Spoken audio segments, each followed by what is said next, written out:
நேர்கள் எல்லோருக்கும் வணக்கம் மற்றும் ஒரு காணொலியூடாக சந்தித்திருக்கின்றோம். தமிழகத்தை மையப்படுத்தி அரசியல் நகர்வுகள் பற்றி கட்டாயம் பேச வேண்டிய தேவை இருக்கிறது. தமிழகத்துல என்ன நடக்கின்றது என்பதுதான் மிகப்பெரிய கேள்வி.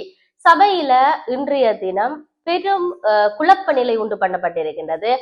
சபாநாயகர் எவ்வளோ தரக்கா ஒழும்பின் என்று சொல்லி கூட அந்த கருத்தை அவர்களால் ஏற்றுக்கொள்ள முடியாத நிலை இருக்கின்றது. அதாவது 2 நாட்கள் சட்டசபை இடம்பெற்றிருந்தது. இந்த 2 நாட்கள் சட்டசபையிலையும் தொடர் கேள்விகள், அங்கு கருத்தாடுகள் என்பது ஏராளமாக இருந்தது. அதாவது எதிர்கட்சி தரப்புல எதிர்கட்சி தலைவர் தன்னுடைய கருத்துக்களை முன்வைப்பார், அதே போன்று ஆளுங்கட்சியில் இருக்கக்கூடியவர்கள் தங்களுடைய கருத்தை முன்வைப்பார்கள் என்று 2 கருத்தாடுகள் அங்கு இடம்பெற்றிருந்தது.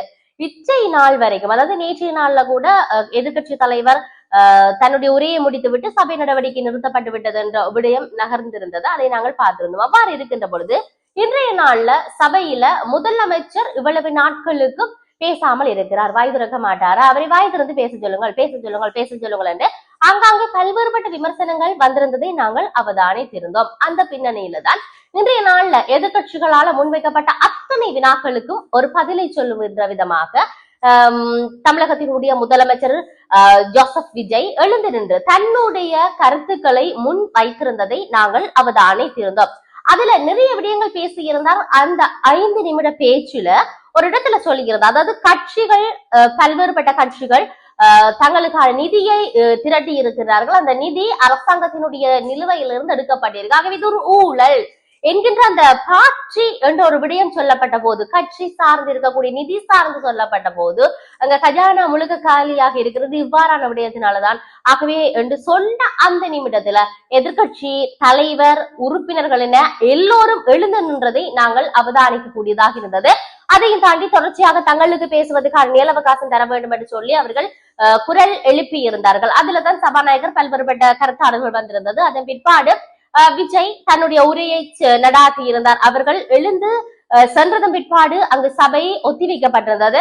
அதன் பிற்பாடு மீண்டும் அவர் தன்னுடைய உரையை நிகழ்த்தி இருந்ததை நாங்கள் அவதானிக்க கூடியதாக இருந்தது. அந்த உரையில எல்லோருமே எழுந்து சென்று விட்டார்கள். நான் ஒரு ஆக்ஷன் அந்த இடத்துல கொடுக்க முடியுமா என்று சொன்ன ஒரு விடயம், அவர் கொடுத்திருக்கக்கூடிய அந்த செயல் எப்படி இருந்தது என்கின்ற விடயத்தை எல்லோருமே காணொலிகள் வாயிலாக பார்த்திருப்பீர்கள். இன்றைய நாள்ல சமூக வலைதளத்தை எங்க பார்த்தாலும் தென்னிந்தியாவை மன்னிக்கவும் இந்தியாவை மையப்படுத்தி இருக்கக்கூடிய, தமிழகத்தை மையப்படுத்தி இருக்கக்கூடிய அத்தனை ஊடகங்களிலும் சின்ன சின்ன, அதாவது அவருடைய நான் இவருக்கு பெரிய ஒரு ரசிகை, நான் இவருக்கு பெரிய ஒரு ரசிகனாக இருக்கின்றேன் என்று நினைப்பவர்கள், அதே போன்று இவர் மீது விருப்பப்படுகின்றவர்கள் என்று ஏராளுடைய சமூக வலைத்தளத்திலையும் அதுதான் ரீல்ஸாக இருப்பதை நாங்கள் அவதானிக்க கூடியதாக இருக்கிறது.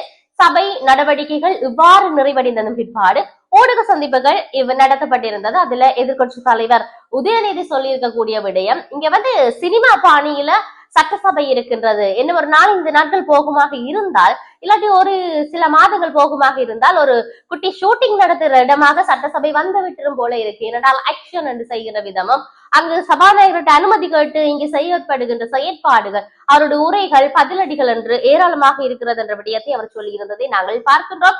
எது எப்படி இருந்தாலும் ஊழலை செய்யவும் விடமாட்டோம், ஊழலை செய்தவர்களையும் விடமாட்டோம். ஊழல் என்பதற்கான இடமே இல்லை, ஒரு கதை கூட இல்லை என்ற இடத்துல முதலமைச்சர் விஜய் உறுதியாக இருக்கிறார் என்ற விடயத்தை நாங்கள் சொல்லக்கூடியதாக இருக்கிறது.